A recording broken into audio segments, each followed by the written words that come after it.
Bonjour chers parents, bonjour chers enfants, je m'appelle Osanne Juteau, je suis enseignante de la lenteur. Aujourd'hui, j'ai envie de vous parler des étiquettes. Ce n'est pas nécessairement des collants que l'on colle sur nous, c'est surtout des paroles, des commentaires qui souvent peuvent être négatifs. Par exemple, quand on dit à un enfant tu es tannant, tu es méchant, tu es trop lent. Alors, tout ça, ce sont des paroles qui, à la longue, quand elles sont répétées, dû au fait d'une frustration que l'adulte a, parce qu'il y a un comportement dérangeant qui se répète, eh bien, ça met l'emphase sur le comportement. Et puis, à la longue, ça crée un effet négatif sur la confiance et l'estime de soi de l'enfant. Et même ce qu'on voudrait rechercher, c'est que le comportement arrête, mais ça met l'emphase du comportement dérangeant. Puis même l'enfant peut intégrer ces paroles, ah, je suis méchant ou je suis trop lent. Puis même de répéter ce comportement-là qu'on ne veut plus ou qu'on aimerait qu'il diminue. Et puis, au lieu de dire ce qui est entendu. Par exemple, j'aimerais que tu te dépêches pour t'habiller parce qu'on doit partir bientôt à la garderie. Eh bien, c'est ça, les mots ont un certain poids, puis il faut faire attention. Et je dirais même les mots ou les paroles positives, les bravos, tu es bon, tu es beau, tu es gentil, gentille, eh bien, c'est bien pour l'estime de soi et la confiance chez l'enfant. Cependant, ça ne dit pas nécessairement c'est quoi le comportement qu'on aime derrière. Par exemple, si on voit notre enfant partager ses jouets avec son petit frère ou sa petite sœur, bien ça a davantage de compréhension chez l'enfant du comportement qui est apprécié. Alors, voilà. Ensuite, au niveau des étiquettes, il y en a qu'on nomme dans le milieu de l'éducation, dans le milieu de la psychoéducation, évidemment dans les écoles. Alors, il y a des chercheurs qui se sont penchés sur certaines tendances de comportement chez les enfants. Il y a un type d'enfant qui est ressorti dans les années 80, c'est l'enfant téflon. Et c'est Daniel Kemp, en 1988, qui a défini un peu c'est quoi l'enfant téflon. C'est un enfant où rien ne colle sur lui. Il ne se sent pas concerné, que ce soit des demandes qu'on lui fait. Et c'est ça, c'est un enfant qu'on n'a pas d'emprise sur lui ou d'influence. Et tranquillement, cette expression-là d'enfant téflon, ben, on a découvert qu'il y avait certains troubles qui pouvaient être associés de comportement, alors que ce soit hyperactivité ou d'opposition.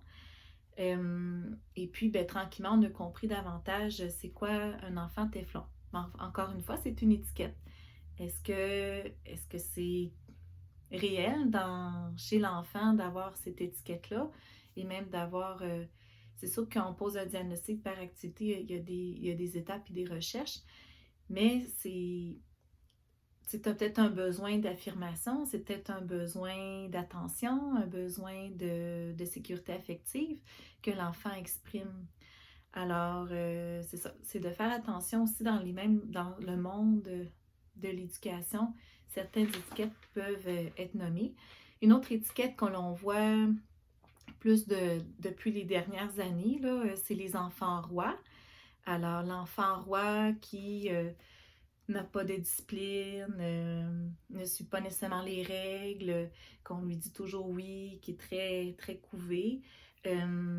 Alors, cet enfant-là rencontre un mur souvent dans le milieu scolaire parce que là, il y a un cadre, il y a des règles à suivre.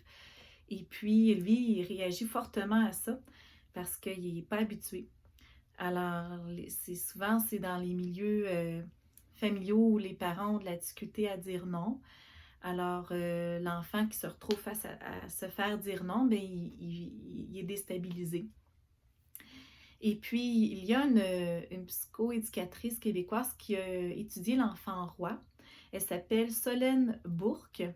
elle, ce qu'elle dit, c'est que l'enfant roi, il naît enfant roi, notre petit être, notre petit enfant, quand il est bébé, parce qu'on répond à tous ses besoins affectifs, tous ses besoins de sécurité, ses besoins alimentaires.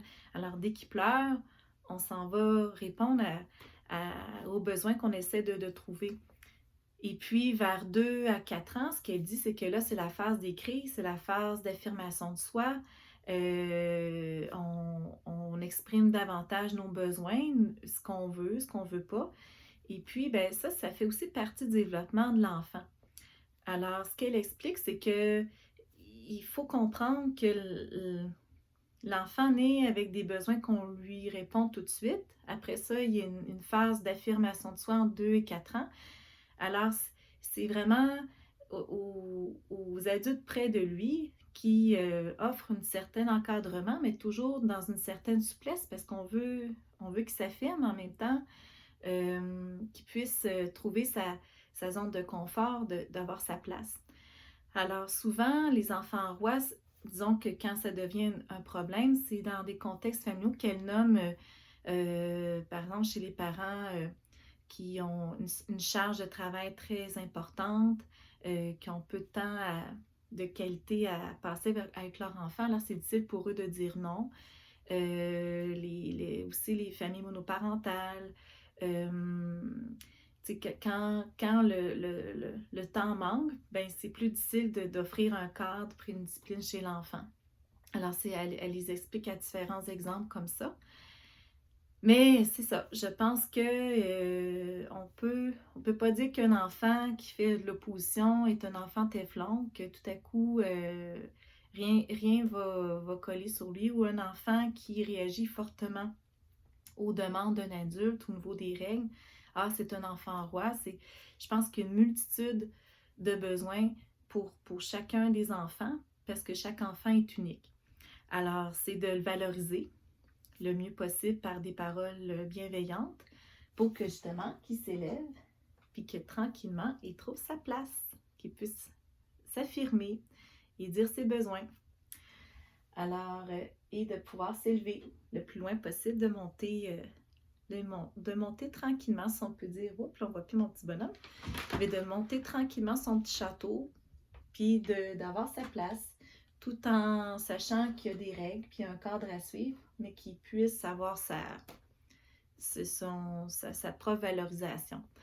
Alors, c'est ce que je voulais vous partager aujourd'hui. Puis, la prochaine fois, j'ai une autre étude que je veux un peu vous décrire, que je trouve vraiment, vraiment intéressant, c'est l'effet Pygmalion. Alors ça, je vous l'expliquerai à la prochaine vidéo. Alors voilà, je vous remercie beaucoup de m'avoir écouté, en espérant que ça peut un peu vous pister comme parent ou comme adulte auprès des enfants. Je vous remercie.